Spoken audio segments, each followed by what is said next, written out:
YouTube. I did a video last week and I was saying I dug out my Aria PB-1500 saying it was the prettiest bass ever built, possibly, which to be honest, partly to do with how shiny it is. I think these are not the original knobs, they're annoying me now. I'm looking at it, I need to try and get the original ones.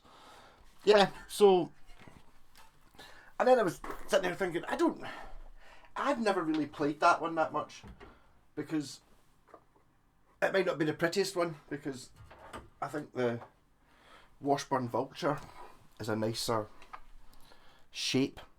It's a bit more evil looking. Same thing again. Through neck. That shouldn't be painted. But this guitar was painted when I got it, so I left it on as a reminder for how long it took me to scrape all that red paint off it. Yeah, so it's a... So that Aria's at 7980. This is about the same. But neither of these are the prettiest bass. Because this is... more is more. This is more. So this is a Washburn B-28. And as you can see, the 8 is for, it's got 8 strings. Yeah, but not like, so it's like a 12-string guitar, so you've got an octave. The bass strings run normally, and the octave strings are threaded through like a Telecaster. You put the ball end in there, they come down, and then they tune from here. So you get still E, A, D, G. Oh, I'm sure I had a thicker pick. I did. Yeah, probably turn on some amps. But this thing is a monster. I suppose talk about why it's the prettiest thing ever. So it's got an ebony fingerboard. This is like I was talking about. It was when I was talking about the Vulture. That the Vulture was the equivalent of the Hawk in the guitar line. So it wasn't the more expensive one. There was a more expensive guitar than the Hawk. There was the Falcon, which is like a 5-piece neck through and a fancy top on it and more binding and more gold.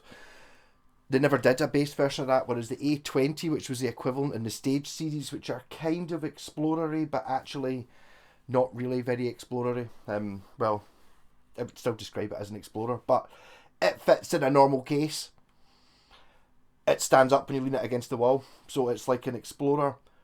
Got all the looks of the Explorer, all the good things, but it doesn't have the stupid not being able to lean it against the wall and having to buy a specific case for it. This just fits a normal bass gig bag. I do have the guitar version of this as well. So on the top, which I was never really that keen on, it's got like a tiger maple cap. I'm not sure that's my favourite, but it's got an 8-string intonable bridge, which is pretty rare. There is one you can buy for like 150 quid by Scholler, but that's the only one I've ever seen. Apart from this one's a different type. So you've actually got a saddle for the thin string and the fat string, which if you think about it, if you're sharing a saddle, which is, you know, fair enough on a like a 12-string guitar, but on this, so you've got like an octave, well, exactly an octave. You've basically got the fat E is pretty much just a fat E bass string, and the other one is pretty much a E on a guitar, so they're obviously quite different thicknesses, so you want to have individual saddles for each one. Not the best design thing ever. You have to kind of take the bridge out, adjust it, put the bridge back in again because it's recessed into the body. But I mean, PJ setup, these will be the Goto DiMarzio copies. Ebony fingerboard and the best fret inlays you can get. They're not looking particularly shiny just now, but they're it's got solid brass rings, which I've never seen anyone be able to do. I have seen guitars that look like this from a distance, but then when you actually look up close, it's like the brass rings got a piece of wood in the middle. These don't. These are just literally, it's like a brass pipe they somehow put in. So the bit of wood that's in the middle of it is still the fretboard. Whereas anyone I've seen that's tried to copy this, it's been like a, you know, it's a solid inlay with a piece of wood in it that you put in, not just a ring. Not that that makes any difference really. Binding. It's also got it's through neck as well, which you can look at. It's the wood on the back of this. See, that's the thing I was saying there about the how I was never super keen on the sort of tiger stripe top. It's because the back looks like that. So I might have to be a bit further away, but look at the wood the back's made of. If you can see it hitting off the roof. Yeah, look at that. Would you not rather have that on the front? I've never seen anything like this. That looks like there's a hole there, but it's got wooden cavity covers through neck, as you can see. There's the way these tuners work, and there's where the bass strings go through. Then at the neck, you can probably even see is a total Toblerone.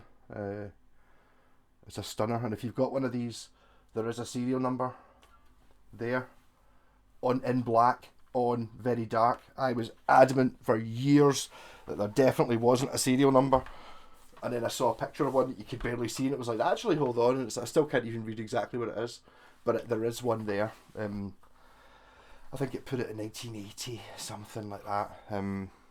Definite Yamaki built. Yeah, so why would you want an 8-string bass? Because they're awesome. But not on. That's on. Right, let's do that. So I put it in the bass amp. Yeah. So you get like a B, a low, and a high. So if you up, I'm playing with a pick, which I don't normally do. Actually, if you play with my fingers, what happens?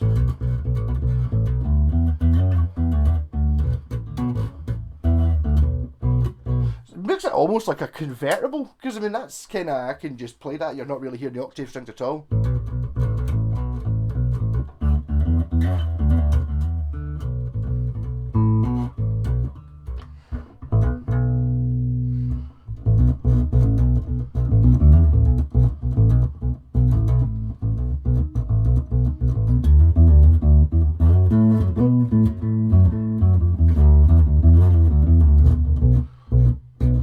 It does have a slight overrun of the of the octave strings, not much though. You can hear it a wee bit more on it because there's not such a big gap between the two. It's hard to hit one.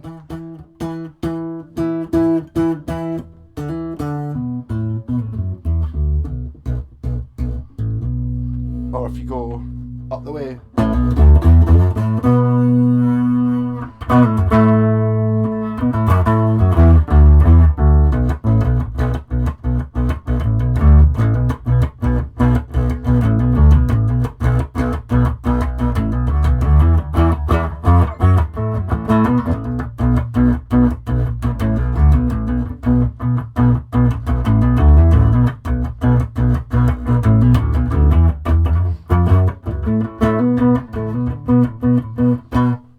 I still want to go to the studio one time, just with this.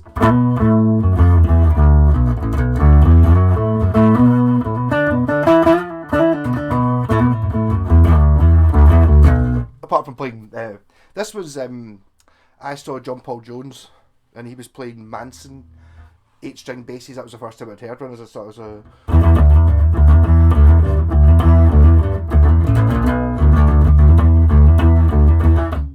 John Paul Jones from Zeppelin, and he had a guy playing a Chapman stick and a drummer, and they were just instrumental, and they were flipping amazing. And the 8-string bass, it takes up so much room, because he was kind of playing along with just a guitarist and a drummer, so he had to fill out a lot of space. It was immense. And then I heard about the 8-string basses, looked them up, and then I've told this story every time I've had this out. This was in Guitar.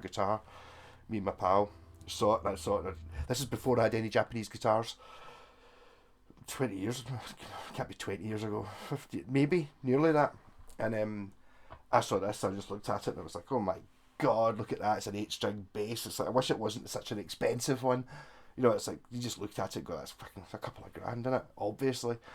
And I'd already I hadn't played it, I just had a wee look at it, and it was like, it was 1,250 quid, and I was like, right. And then I was coming home with my pal G, we were sitting there, I think it was actually sitting having a bottle of bucket. I was like, see that 8-string bass, that was amazing.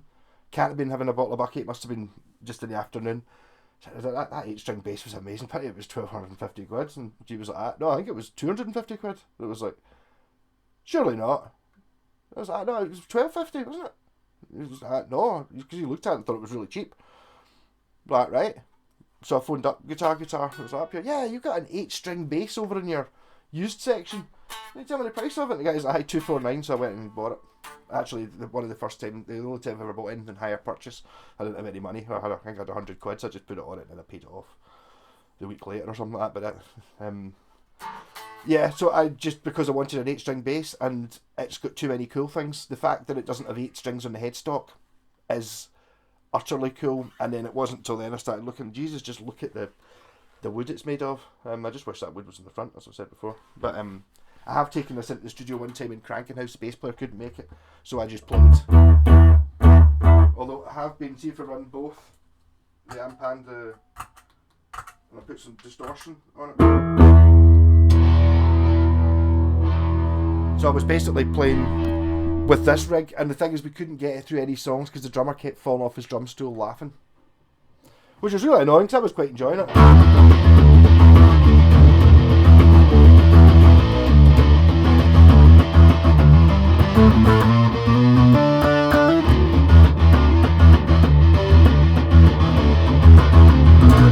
I don't know if I've ever actually played this with having the bass amp on as well. Normally I've just been playing through, you know, the distortion, that. I've just been using this because that sounds pretty good, just using this just a guitar amp with that fuzz pedal.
Thumping out the low end.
definitely never tried this with the proper, let's say, stereo, having the bass and the guitar amp able to run the distortion on one of them, because I've never noticed this doing this. I've always just used to play to the rat pedal because it sounds amazing, but I can now run the Delamo fuzz pedal because I'm not losing all the low end.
And this is one of the few basses I've got, because it's kind of more than a bass, that I actually like the PJ setup, because it makes a huge difference to the sound of what this is doing. I'm just going back to what I was doing before, just using the fuzz pedal.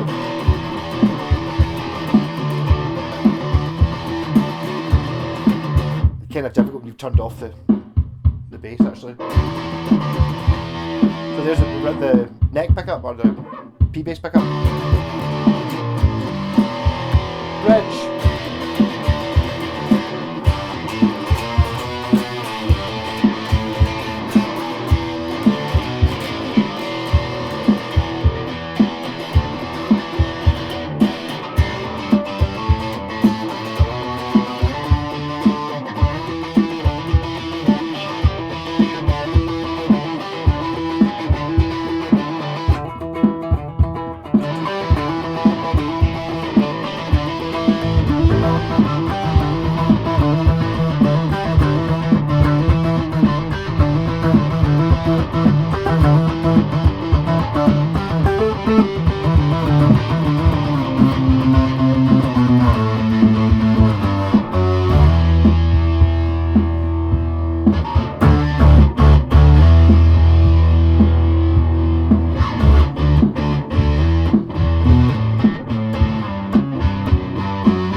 does sound like if I used that the thingy pedal, the Mellotron pedal, with strings behind it.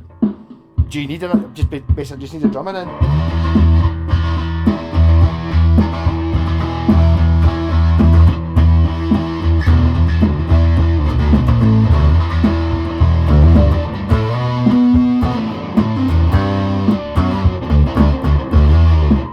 Like, who doesn't want an 8-string bass, really? Especially one that's like this. I mean,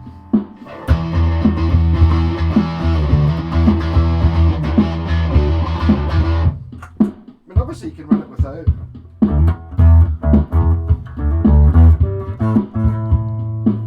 Go for just normal bass in.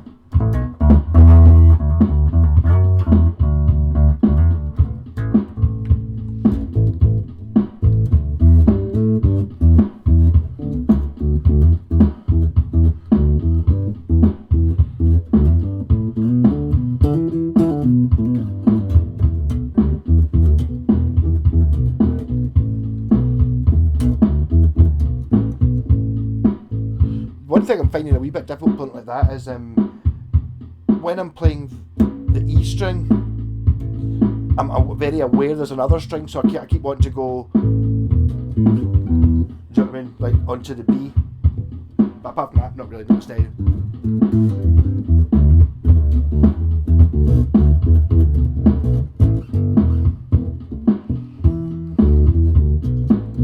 Incidentally, Rickenbackers go the other way, so this has got the octave string on the top, so you hit it with the downstroke. That's how I can play it.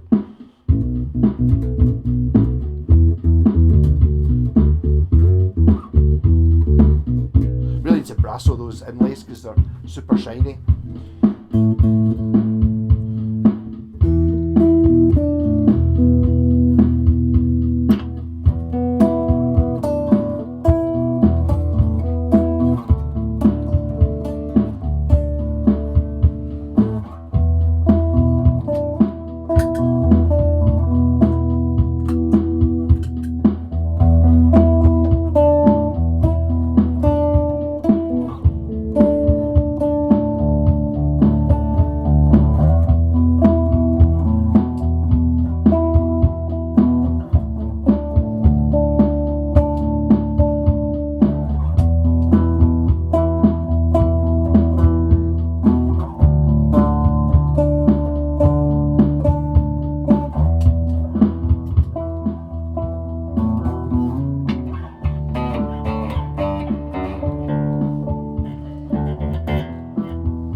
Softer pick.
Hope that's coming through in the sounds. That's such a percussive attack.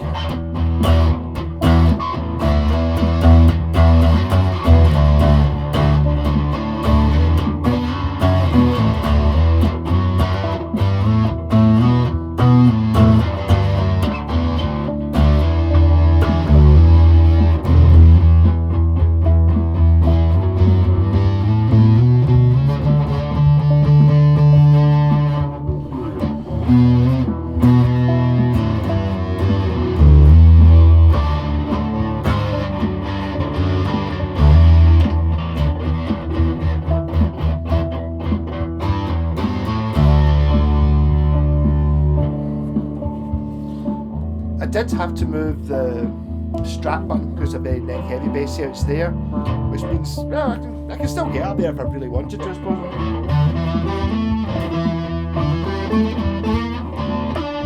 Yeah, I can. Yeah.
gonna have a lot of fun this.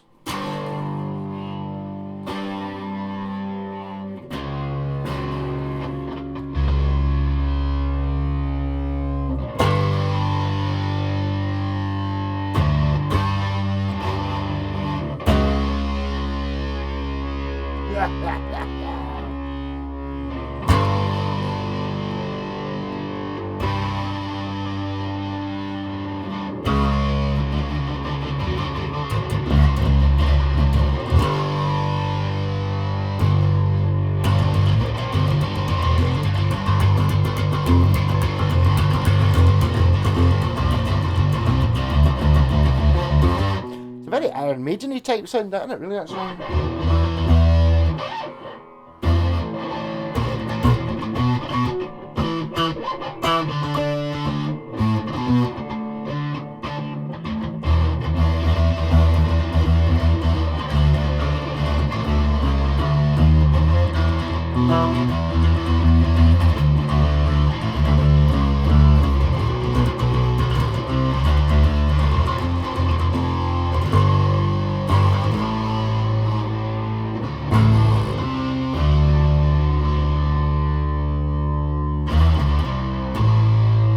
I really would definitely want to try this with that fun, imagine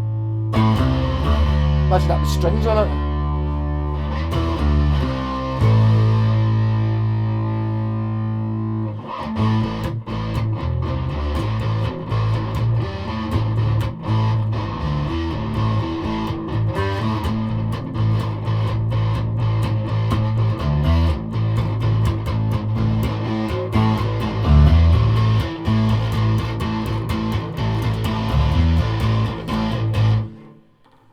I don't really know what this is. Where can you use it? John Paul Jones used it awful well. I did pretty well with that time I took it in the studio with Cranking House. That was good. But it's like you just need to be in the right band. Maybe a band that didn't have a guitar player, like a Moog guy, or a Hammond organ player and a drummer and somebody playing this. It just gets such a massive, it totally just sounds like a herd of elephants. Even more so with the stereo thing I've got set up than it normally does. Because the amps let different things through, but even just playing a normal through the bass amp, because it's clean, it's kind of letting, it's all the clean notes are really prominent in that, whereas it's a completely separate fuzz thing, which is distorting other bits. So if you hit it softly, it's distorted. If you hit it hard, you can puncture through, get more punch.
Stop playing this. This is awesome.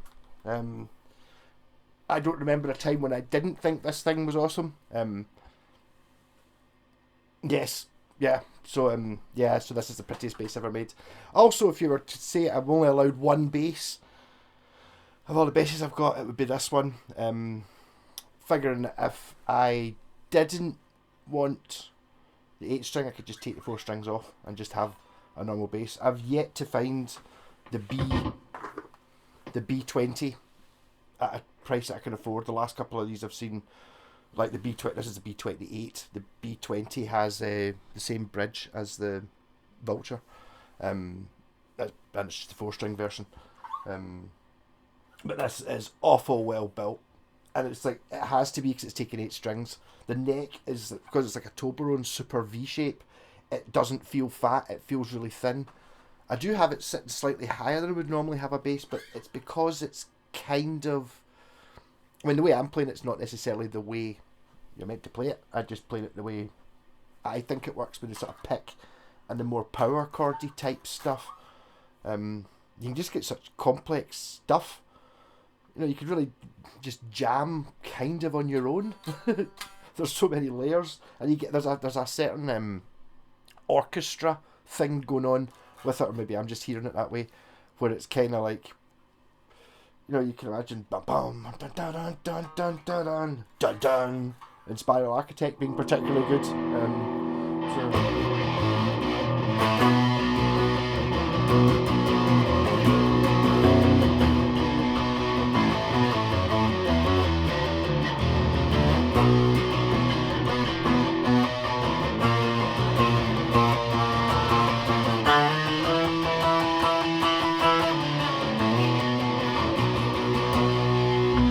Not enough fuzz and too much bass amp.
Really work out how to play that, because that'd be a good party trick, wouldn't it?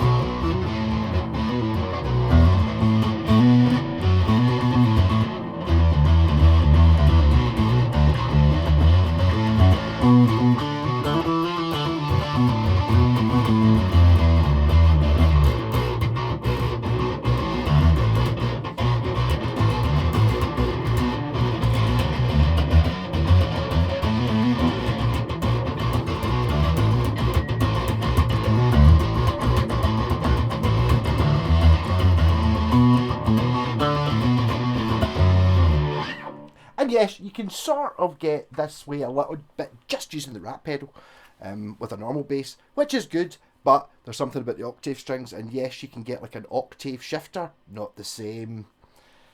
It does an octave, any sort of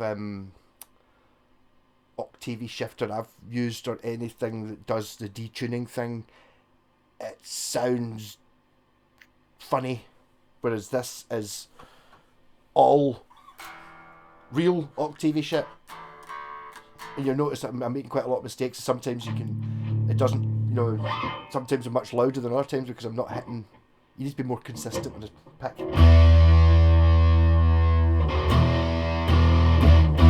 I can't believe how good a bass sound I'm getting at that bass amp though. I think it's basically just because this particular guitar I've never really thought of as a bass, really. But the fact that it's got such a powerful...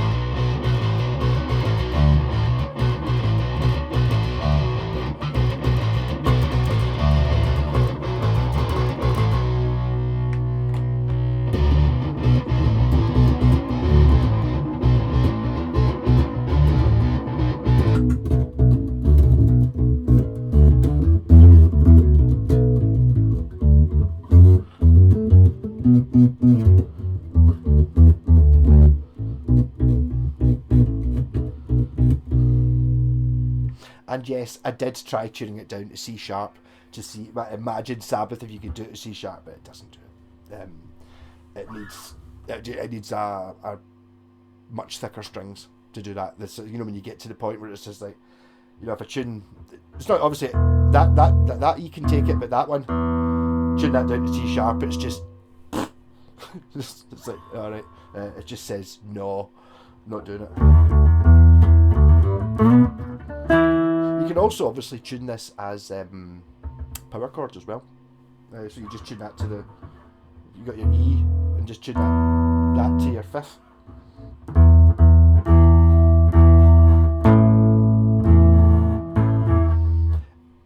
I think I've done that before when I first got it, but it's too handy just to be able to...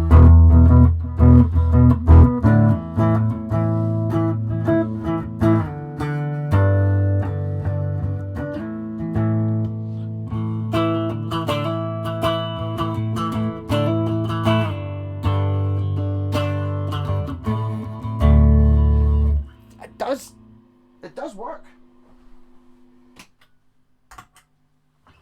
Even acoustically. Or when I say acoustically, I mean clean.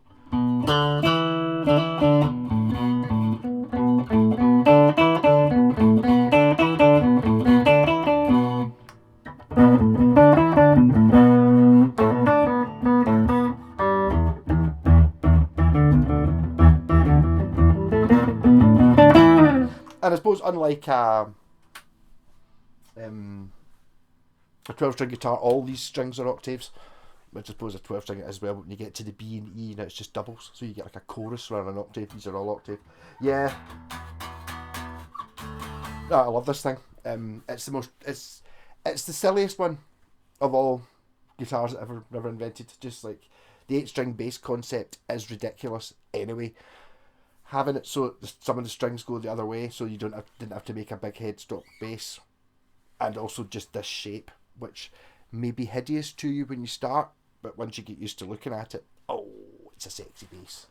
Oh yeah, and pure super macho as well. It's like a man's bass. Yeah. So, Merry Christmas and cheers for the 4,000 subs, everyone. Thanks very much. I don't know if I'm not going to do a video tomorrow. I'm out, but I might do one this afternoon about something. So, I will see you. I'll have some sporadic videos. I need to do a video of all the guitars. Oh, I just thought of something there as well. I may have had to buy another guitar today.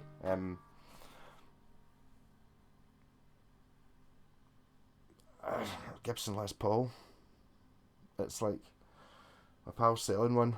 He wanted me to. I was talking about one of the videos. He wanted me to paint it for him, and I didn't want to paint it because he sanded it down. And he's now selling it for a price that's just. I've never owned a Gibson Les Paul. No. I've owned a few Gibson ones, and a few Epiphones. Like, when I say owned, I mean I've never had one as mine, but I've never actually owned one at all, even if I bought it to sell it on. So I'm not really sure what to do with it. I think I've got to take it. I went called J-Packs. That, but yeah, I don't need any more guitars. Let's blah blah blah. Just like that, I just buy it. You might be talking me out of this. I don't need somebody. I need somebody to give me some sensible options rather than going, yeah, buy a Les Paul. You're skint. Buy a Les Paul.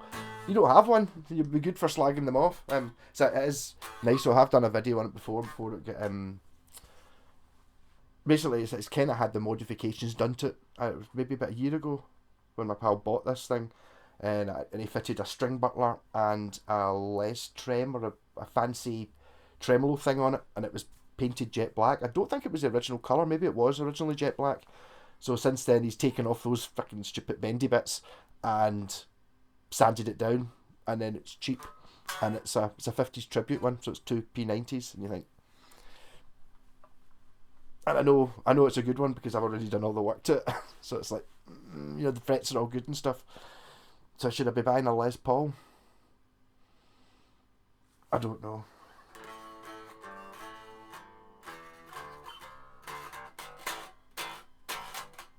Or should I just be forgetting everything and just playing this bass instead? There we go, nearly an hour, so there you go, Christmas special. Thanks very much. Rock on.